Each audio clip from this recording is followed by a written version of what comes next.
இருந்தபடி நாம் மண்ணை பார்க்கையிலே சீன சுவரழகு ஒரு கோடாக தோன்றுமே.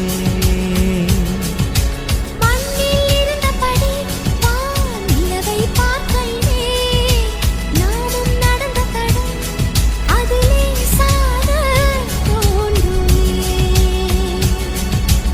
அன்பே உன் முத்தங்கள் சேமிக்கவே அரசாங்க வங்கிக்குள் இடம் கேட்கிறேன்.